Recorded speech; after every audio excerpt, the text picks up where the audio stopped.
Hey TikTok fam, I have a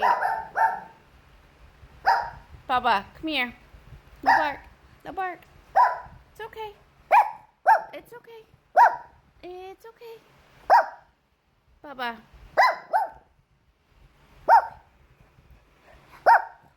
What you barking at? You protect her? Okay. It's okay. Shh, good boy. Okay, so I have a question. I got sober 2.5 years ago. Granted, yes, I had some problems. I was using alcohol as a numbing agent, per se, instead of going to therapy and kind of figuring out why I was doing all of that. I got trapped in the idea that numbing and sweeping under the rug was better than actually dealing, because dealing with the emotions meant that you would cry and you would feel, and I didn't want to feel anything that made me cry. So I got into a really bad relationship, and they always say, well, why didn't you just get out of the relationship? It's just so easy, just get out of the relationship. Well, when you're in a relationship like that, that's very toxic, very manipulative, very narcissistic, you tend to, no matter how strong of a woman or man that you are, you start to doubt and question, well, maybe. Because these things that they're saying, you're like, well, they sound innocent enough in a way. Maybe they have a point. And maybe I am not being fun. Maybe I am being boring. Maybe I'm not having a party crew. I am at this certain age. I should be doing these things, or maybe I should have just kept my mouth shut. When someone says you should have just kept your mouth shut, instantly you should have, like, whoop, red flag, right?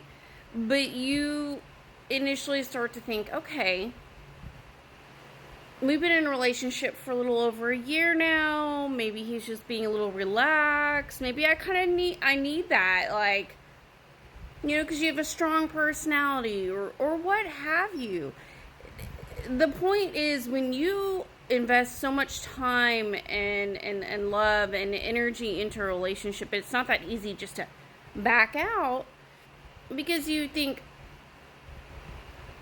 maybe it might be you.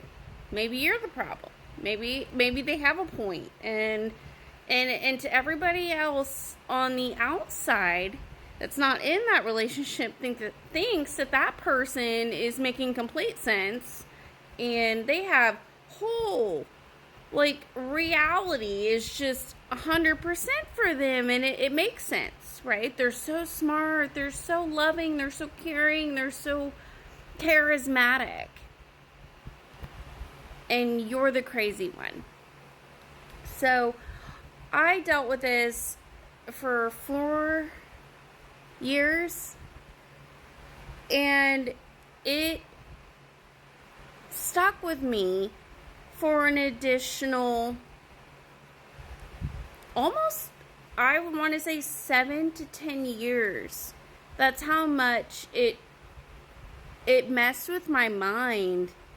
I was pregnant, and not once, twice, and I felt like I was still the problem.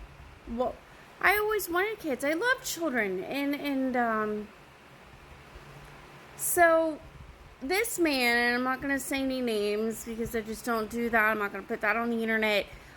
But my point is, I eventually left the situation, and it did get worse. And I went through a huge battle. It was bad, but it made my life better, even though I still had those troubles years going on, and I had to go through those trials and tribulations. I knew that if I were to stay with that person, it would have made me not the person that I initially know that I am. And then that goes for anybody in that kind of situation. The hardest part is leaving that situation, because you're not only afraid of what that person will do, you're also afraid of, maybe not afraid in the sense of like, oh my gosh, I'm scared of a ghost, or it's the dedication, your heart, your soul, everything you poured into it. Anyway, so long story short, stop jabbering. I numbed my pain through drinking, and I went through bad relationships. I was trying to mask and get into another relationship that would fill that void. Well, it took something so powerful, someone so dear to me, to the point where I'm like, you know what? Enough, Samantha May. Like, this is enough. You know who you are, and you're better than this, and it's time. You can't let this person show you up like, oh, you know what? I'm gonna invade your life even though I'm not in your life. Bet. So I took a stand. I went and sought help. I got therapy, and I got sober for, it was 2.5 years, and I love it. The therapy was what I needed to learn, why am I hurting so much? Why have I been beating myself up over this? I need to learn to forgive, and I need to gain myself back. The trust in myself, the heart in myself, the characteristics in myself. Right? We all have that. We all once have it. We weren't dependent on anyone but our moms and our dads when we were babies, but when we became adults, it was us. So I now want to have a conversation with my brother, and I reached out and I said, you and I need to have a conversation, because I don't want it to be where my mom ends up on her deathbed, and then that's when our relationship kind of starts to kickstart its way. Or maybe it doesn't. I don't know. But I don't want it to be like that. I want to build that relationship, and I'm a little afraid, in a sense, that he's just going to think it's a joke or sweep it under the rug. And then there's my sister, who has been not talking to my mom for like 2 years, and my mom was going through breast cancer and radiation, and it just, I put my heart into everything, and I feel like family should always be connected. No matter what you're going through, yes, set your boundaries, but always have family.